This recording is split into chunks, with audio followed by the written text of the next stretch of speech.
All right, we are reconvened, and our next agenda item is item 8.4, Adult Drug Treatment Court Program, Bureau of Justice Administration Grant Application.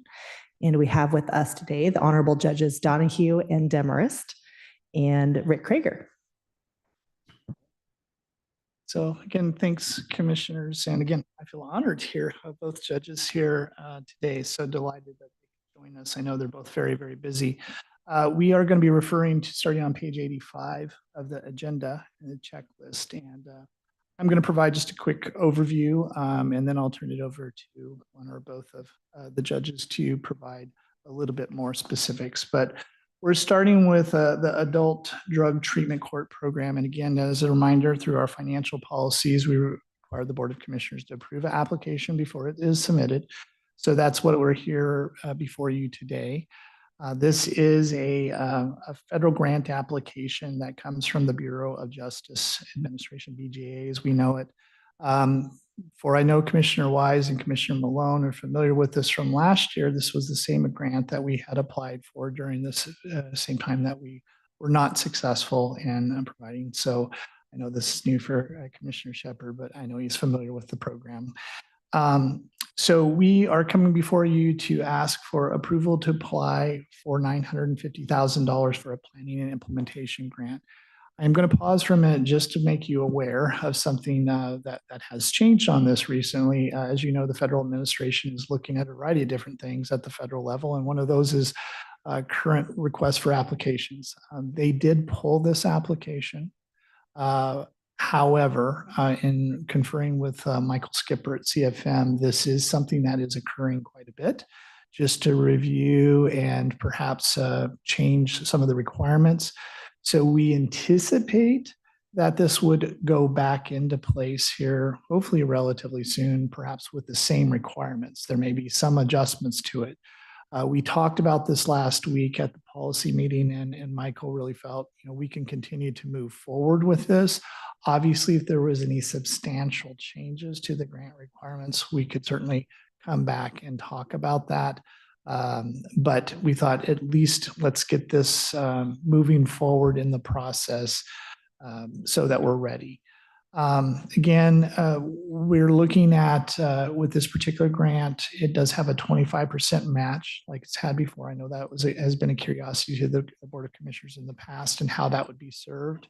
I can reassure you that the state has is in the process of recruiting for a program coordinator that will make up most of that match requirement like it has in the past.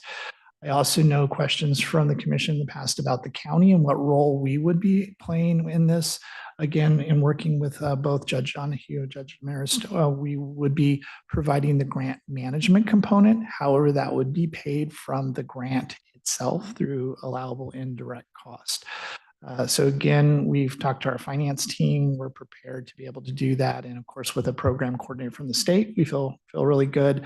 Obviously, in terms of who we would contract with, that would be a yet to be determined. But again, I think I would let the judges speak a little bit more to thoughts about the program going forward. So with that, I'll turn to Judge Demarest.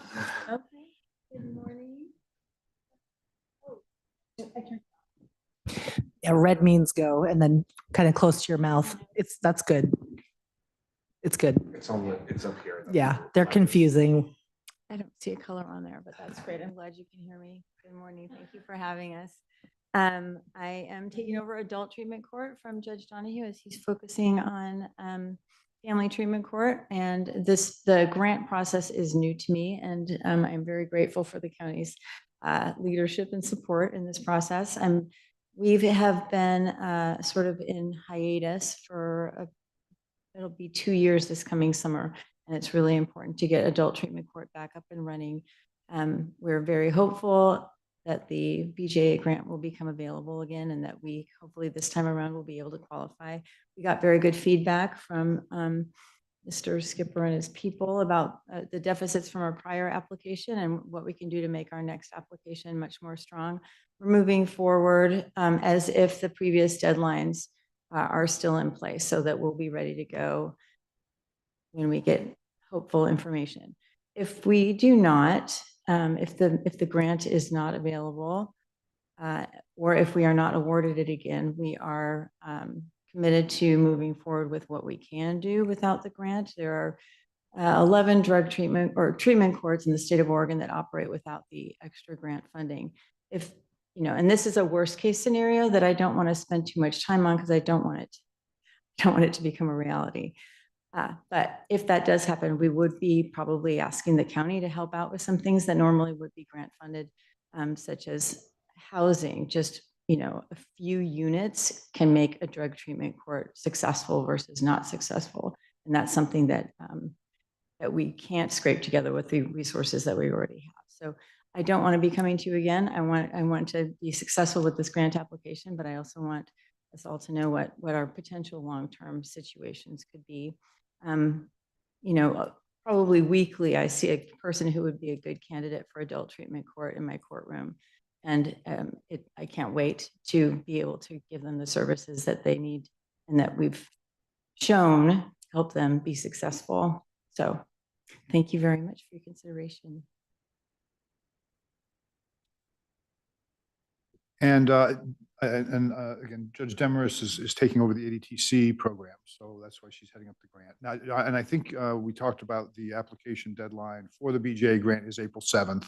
So that's the deadline that we're still working on. So that's what Judge Demarest and I'm working with her as well.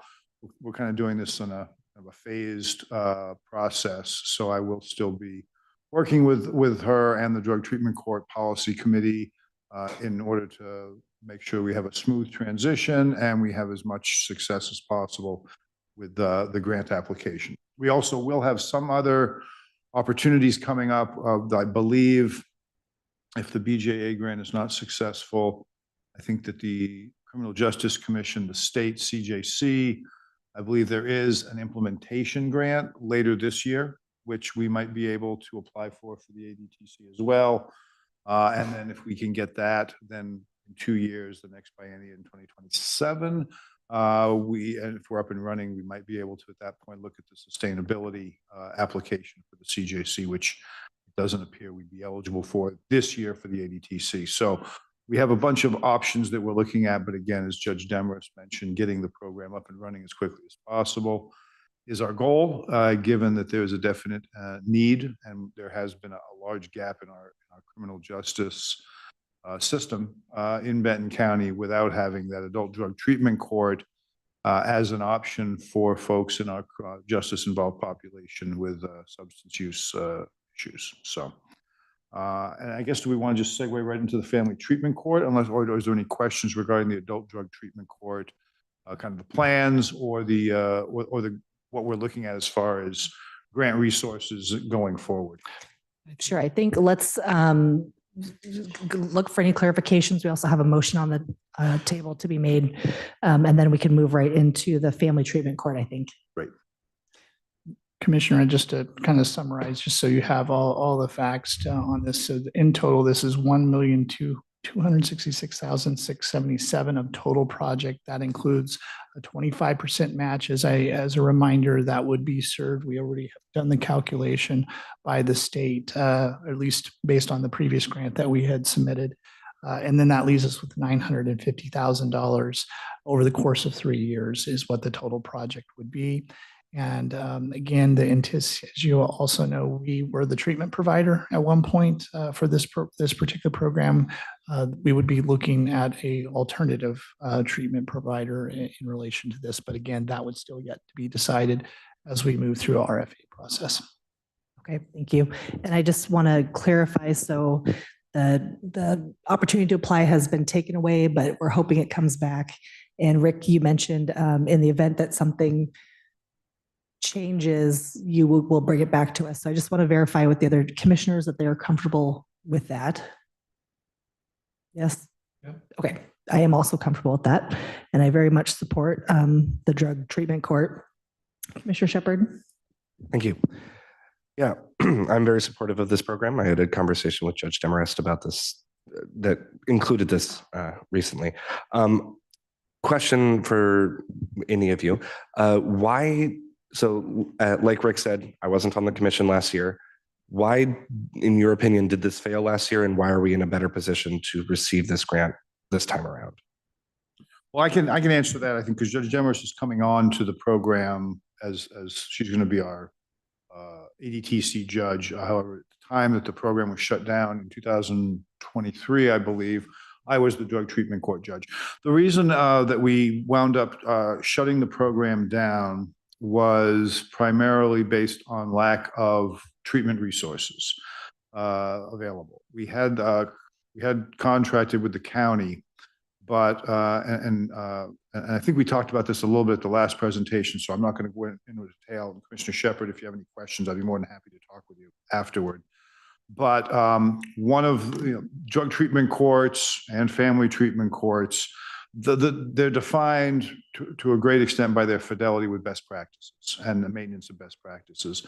The treatment court, ADTC, and the FTC best practices are developed. It used to be the National Association of Drug Court Professionals. They've promulgated the best practices for treatment courts. It's now called All Rise. It's the same organization. They just kind of rebranded it because they were looking to expand beyond the high risk, high need treatment courts that historically they had been they'd been advocating for. But treatment court best practices are a bit different than there are best practices for treatment courts as far as treatment services, and because you're treating high risk, high need individuals. So it's a very specific population. They have a high risk of recidivism and high needs as far as treatment and support resources. And there's a best practice. There are best practices for addressing those folks' needs as far as treatment and services. And the county had taken on the treatment provider services. However, I think it was a combination of a variety of different things, primarily funding from the county side, and just being, attempting to do something was just spread too thin, given all the other resources that were necessary as far as substance use disorder services and other county programs. So what was happening and what had happened was, just given the county's, funding shortfall, essentially, there was not the ability to provide treatment resources consistent with best practices. And there are some best practices that you can look at and say, okay, we can work with this, with the, kind of address it as a long-term trajectory modification. But there are some that are a little more critical. One of them is not having a mixed gender treatment. The other is not mixing risk levels, high risk, low risk, medium risk, in the treatment programs, which is why the ADTC programs, the treatment programs, are a little specialized, because they're dealing with high risk, high need folks. There just wasn't the ability of the county, again, based on funding, which again is something that happens, to segregate the high risk, high need treatment folks from other medium and low risk folks in the county's treatment program. And also we just didn't have, and as well as the segregating it by gender, I believe. So in those circumstances, it was counterproductive for both the people in the program as well as other people in the county's substance use disorder treatment program who weren't high risk. And that was, and there were some other fidelity issues as far as that we were looking at, but it was primarily an inability to comply with some critical treatment court best practices that led to the treatment court shutting down. We essentially were doing more harm than good. And that was a decision by the policy committee, or with input from the policy committee. It was a decision I made. Since then, we have recircled. The policy committee has continued to function.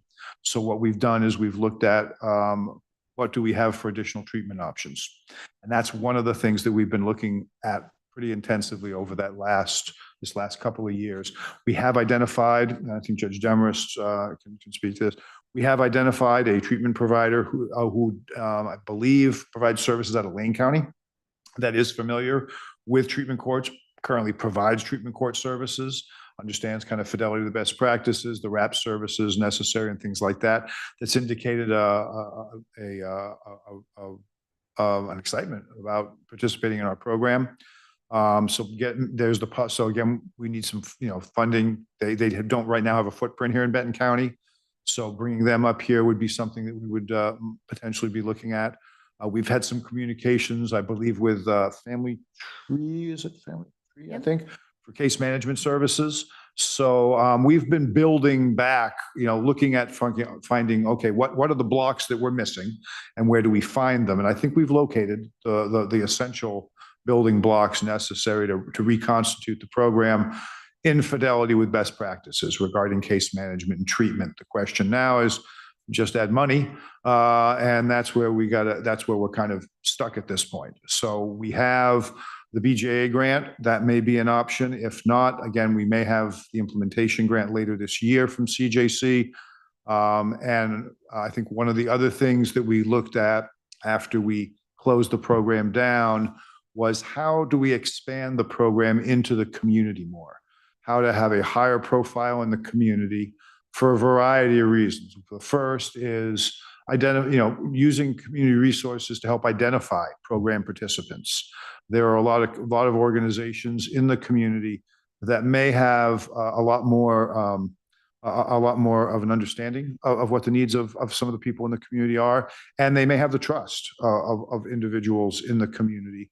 That may be an advantage to them, identifying folks who may be participants, as far as just getting information to, just getting the word out there. Hey, there is a drug treatment court. If they hear it from a judge or they hear it from the defense attorney, that's one thing. If they hear that there's a drug treatment court that has really proven results and would be great, if they hear that from a local group that they have some trust and some experience with, that's a different message. So getting the message out to different community groups, hearing what their concerns are. The treatment courts are a community criminal justice resource, and having an understanding as to the populations that you're dealing with and the community that it's operating in is important. So we're working on that as well.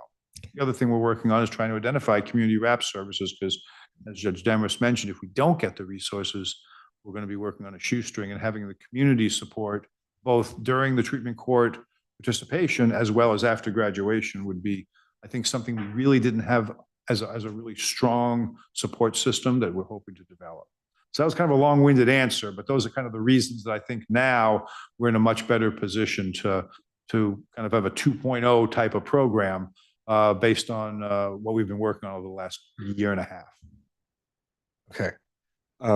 So to summarize, what I heard was the program shut down in 2023, partially due to lack of funding, lack of services, that kind of thing.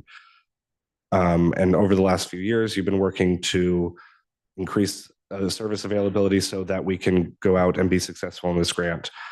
Why was the grant applied for in 2024? Why was it denied? Because they often give a reason that it was, the grant was denied. So that's kind of the crux of what I'm trying to get at for this one. Well, one of the reasons is it's an ultra competitive grant. It's a national grant, and how many grants were awarded? Yeah, there's only 5 awards nationally that were given for the planning implementation. And that's the plan this time. So it's highly competitive. Okay. That's one reason. Yeah, and the other one is it's a federal grant, and it's has a lot of moving parts, let's say, to the application. And but they also do provide feedback for applicants who aren't successful. And so we received that feedback from the BJA review team and are using that to redevelop our application this year. So I guess we'll be, is this the kind of grant that you're looking at when you're talking about the a Criminal Justice Commission grant for treatment courts? No, it's much more competitive. There are fewer of them awarded, but I think we have a better chance than we had last year in that I think we did put together a good application. We've now received feedback from the BJA how to make it better, and now we're using that feedback to improve the grant. So I think in that hyper-competitive environment, I think we're going to have a much better grant application that's going to, I think, address the needs that the BJA folks are looking for in a lot more efficient manner. Okay. Commissioner Shepherd, to your question, and I think it's well noted that, and I think both the judge and I would admit that process happened a lot faster and became available a lot faster. I think the committee really tried to mobilize and do as much as they could to prepare for that. But I think we also admitted that, we were still in research mode. We had done a lot of work and with the provider in trying to learn more about capacity. So I really think this time around, we are in a much different place than we were a year ago. And I think if Michael again was here, he would probably say that most of the wards that he's seen, it usually takes them 2 or 3 times to be able to go through that process before they actually get it. So hopefully the second time is the charm here. Great, thank you. I just wanted to highlight what Judge Demarest said about housing units as well. I understand that that's an important part of this, and whatever I can do to be helpful for that, what the county can do. Housing is in general an issue locally, and especially for treatment facilities and things like that. So I want to partner on that as well going forward if we can. Okay, any more questions? Yeah, I would reinforce the notion of just keeping to the original timetable. There's a lot of noise coming out of DC, and it almost doesn't matter what program you're concerned about. It's kind of eye on the prize and go forward. As the discussion was taking place, I was remembering the federal government doesn't have a budget for the current year. We are operating on, I guess, a series of continuing resolutions. I think the next one expires March 10th, something like that. So there's a lot of uncertainty, and we just can't, it doesn't do us any good to try to react to short-term noise. So I think just honor the existing timetable and be ready for it. And I think that's the way to proceed. My other thought, seems like last time, part of the problem with the program was not very many participants, not very many people qualified for the program. So we had a fairly high cost per participant. How has that changed in the last year? I think we've seen a couple of different things change since then. Some external, some internal regarding the program. I think the first was one of the big issues, and I think we had talked about this before the Board of Commissioners once or twice when we were talking about the program. We did see a significant drop as part of just the pandemic delays in processing cases through the criminal justice system. So there was that delay. It was also, we were also at that point primarily, we really didn't have, people coming in on straight substance use disorder charges. So, because again, we had Measure 110, which had some impact, but just we weren't getting those people coming through based on a couple of internal parts of, working parts of the program itself. I think that pandemic delay is pretty much worked out of the system. We have had the changes, HB 4002 changes to Measure 110 regarding criminal penalties. I don't know what impact that's going to have on drug treatment court programs, but we'll see. But one of the big, so those are the external factors, I think, and those have changed. So I think those are no longer as big factors as far as external limiters on participation in the program. Internally, we have been working, again, we have, as I mentioned, the policy committee group has been ongoing. And one of the many issues that we've been looking at is how to incentivize people coming into the program. Because really, when we had stopped the program in 2022, I think, or 2023, we were primarily just the overwhelming majority of the folks that were coming in on downward dispositional departures from prison. And those are folks who are still out there coming in. So basically that would be, the sentence should be prison, but they're going to take a downward dispositional departure for probation with the possibility of having that prison sentence if they're not successful. That was kind of the majority of the folks. What we're hoping to do now is to limit, we've been working with the DA's office, the defense bar, probation, and the goal here is to hope to incentivize a larger pool of people with substance use disorders in the criminal justice system. That's an ongoing conversation. There's a bunch of different ways to do that, but that's something we have been looking at. Some of, that would involve increasing the effort for identifying individuals at the front end, and that's something we've been talking about. The other is how to incentivize people to participate in the program. One of the things we've heard is that having a large agreed upon ahead of time jail sentence or prison sentence that kind of disincentivizes people from participating. So we've been having conversations about, can we address that issue? And that's been something we've been talking about, and that's an ongoing conversation with the district attorney's office and the defense folks. So I think that I anticipate we will have a larger, and I think also what's happened is we haven't had a treatment court for a couple of years. And I think particularly the defense bar and the DA's office has realized we really need a treatment court.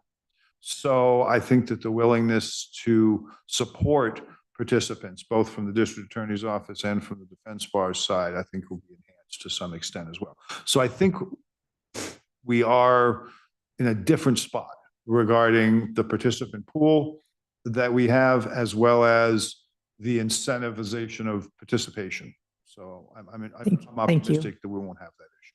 Very good. Thank you. Before I call for a motion, I just want to check in with Sheriff Van Arsdal, who's online with us today, and see if he would like to ask anything.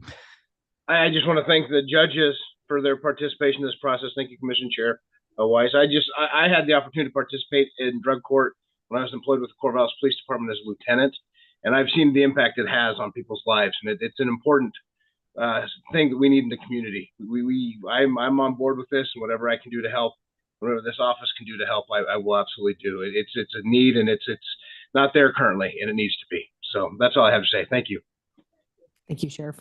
And I know District Attorney Jocelyn wanted to be with us, but has other items to attend to, but it has expressed his support of this program to me in the past. And with that, would anyone like to make a motion? Commissioner Shepard? I move to, in coordination with the Oregon Judicial Department, approve the submission of a $950,000 grant from the Bureau of Justice Administration to support the planning and continuation of the Adult Drug Treatment Court program in Benton County. I'll second that. Motion made and seconded. All those in favor say aye. Aye. Aye. Motion passes.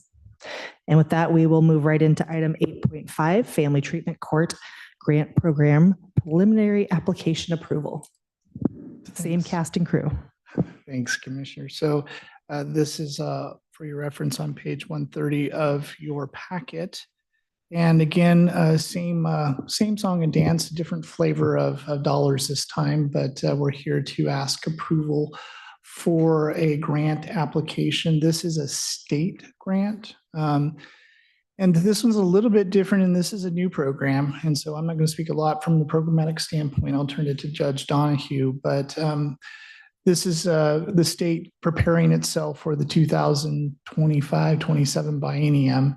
And you will note in this that they are allowing for preliminary application. So again, the legislature still has to go through its budgetary process and make funding awards. And so the Criminal Justice Commission is trying to work forward here in preparation for that and get a early preliminary application.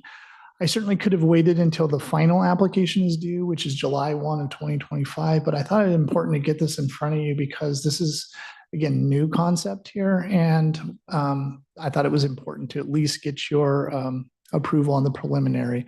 I'll talk to Vance in terms of if I need to come in front for the final as well, but the preliminary is due March 20th of 2025. So with that, I think I'll turn it over to Judge Donahue, and he could talk to you a little bit more about the program specifics. Thank you. And the Family Treatment Court, this is something we haven't had in Benton County historically. So this is something that but they have been around for a while in Oregon. There's been a real focus on implementing family treatment courts in Oregon as well as nationwide. Essentially, what a family treatment court is it's not part of the criminal justice system. It's part of the juvenile dependency system. So this is more a focus on identifying individuals who are in the juvenile dependency system, and that would be those folks have had DHS. Usually, the child's been removed, or children have been removed by DHS based on safety harm to the risk of harm to the child. I am, Judge Williams historically was the juvenile judge handling the dependency and the delinquency here in Benton County. With his retirement, I took over that. So I'm currently the dependency and the delinquency judge. And the family treatment courts are kind of an adjunct of the dependency system. So the goal is to identify individuals in the juvenile dependency system who have substance use disorders, and that substance use disorder has led to circumstances that have required the removal of their children from the home. And then bringing them in a treatment court model to provide them treatment and services to get to not only facilitate the return, hopefully, of the child or children to the parent, but also to give that parent the treatment, services, and support to prevent the children from ever returning in the future, or reducing the possibility of the children returning to the dependency system in the future. So it's a little bit different court, a little bit different model. There are a lot of the best practices look a lot alike, but a dependency court does not have it has the oversight of the kind of the level of oversight that with a court that a drug treatment court has, which is to say you have weekly meetings to start off, and there's a phased system in the program. So it looks a lot like a treatment program that the ADTC that you're familiar with, but there's generally no criminal penalty or criminal element criminal judicial criminal authority involved here. Now, there may be some folks who might be involved with probation and have a dependency case, but this is primarily just folks in the Oregon Department of Human Services dependency system.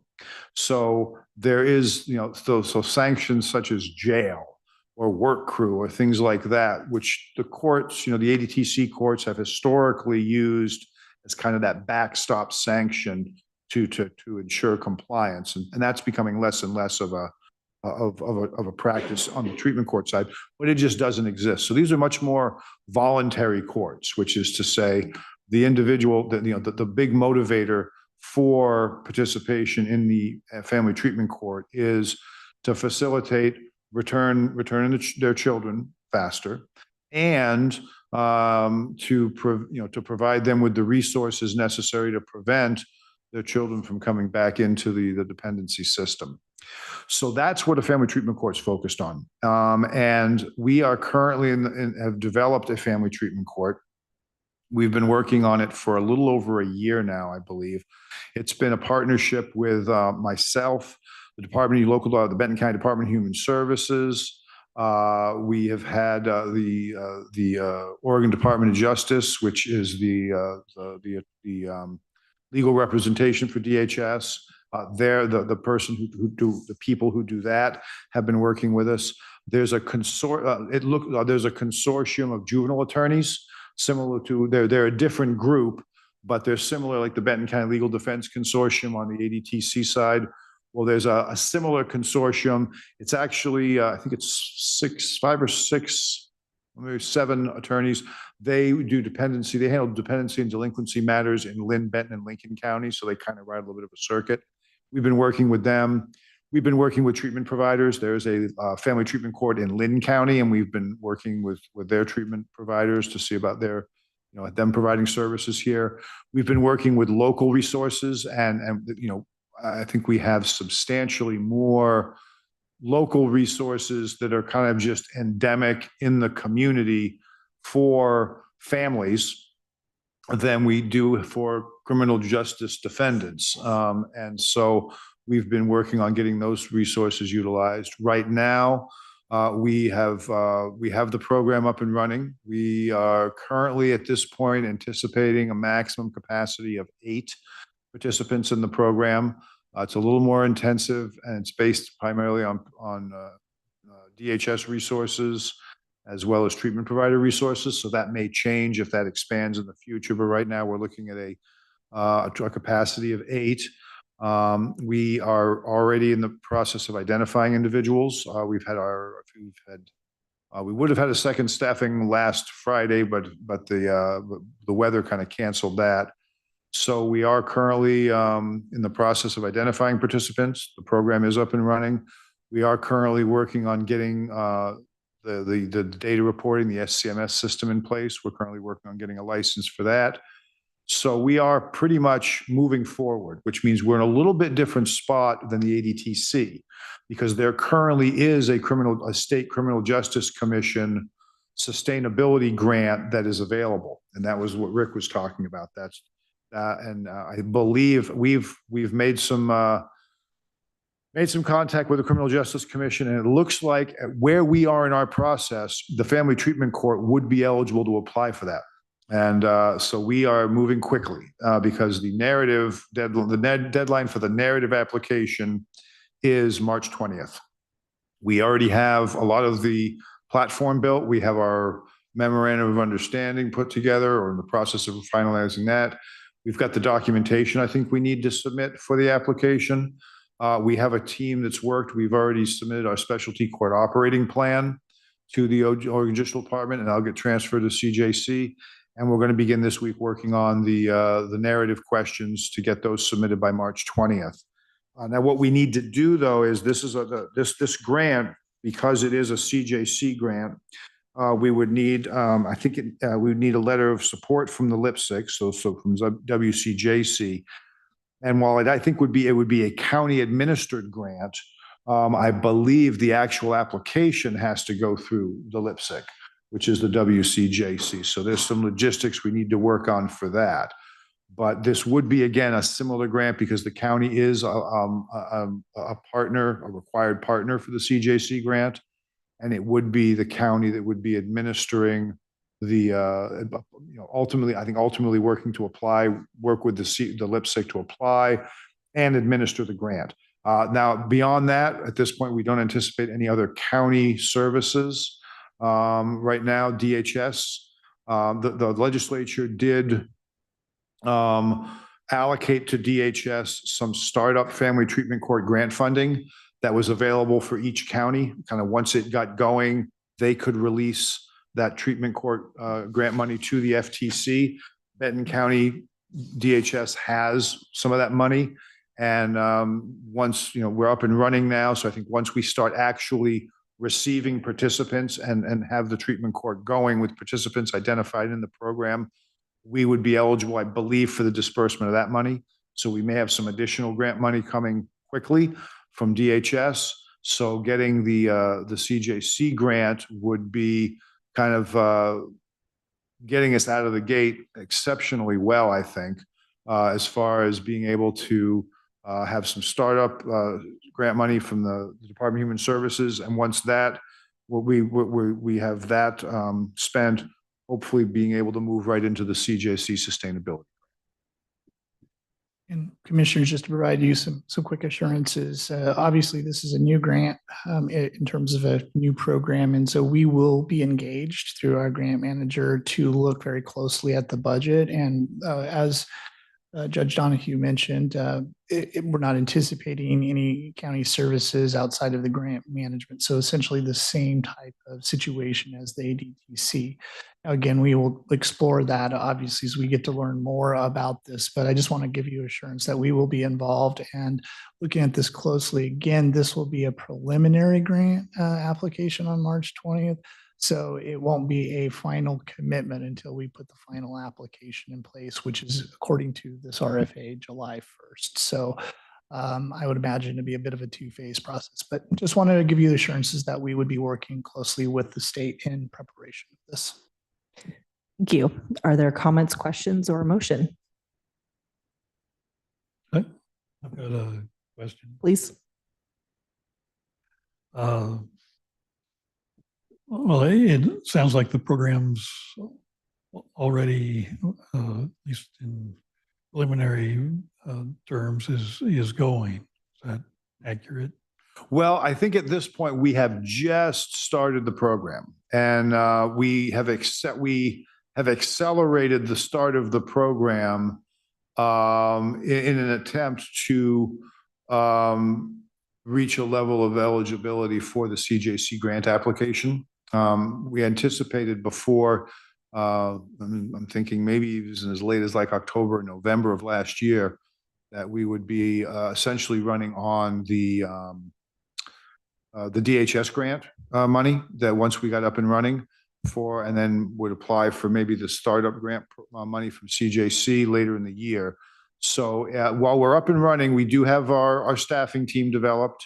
We do have our participant handbook. I think we're in the process of finalizing that. We have our policy handbook.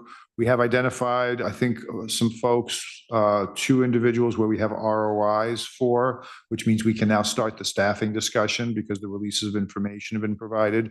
So we are at the very head of the program right now. We have not had any individuals actually in the courtroom, but we are basically at the head of the program. Okay, I guess my question is, if this grant application is not successful, what is plan B? Well, I think at this point, the CJC grant is a little bit different than the federal grant. It's not quite, it's essentially the CJC grant is designed, it's a state grant. So it's only for treatment courts in Oregon. And it's designed to provide those courts with funding, with operational funding. So I think the potential for us to get grant funding, I think is much higher. No. So I think it's actually very high because I think one of the focuses has been on FTCs for funding through the CJC. So I think we have a higher probability than we do with the BJA grant for getting the CJC grants. And also historically, our adult drug treatment court, when we applied for CJC grants, we got those on a relatively regular basis. So I'm much more optimistic that we'll have the funding. And we will have the DHS funding, which is limited. It's kind of one-time startup type funding, I believe. Although that may be something that's allocated on an ongoing basis based on what the legislature decides. But if we don't get that funding, which I'm pretty sure we will, I think we have a lot more in the way of endemic resources in the community for the participant pool of families.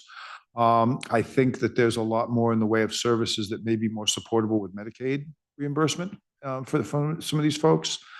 And so I think that even if we didn't get the CJC grant, which I think is a relatively low probability, I think between the DHS grant and the resources in the community, we could have a functional program that wouldn't look like what we would want it to. It would not look like the full family treatment court, but I think we could function at a lower level as far as the number of people we could accommodate and the amount of services we could provide.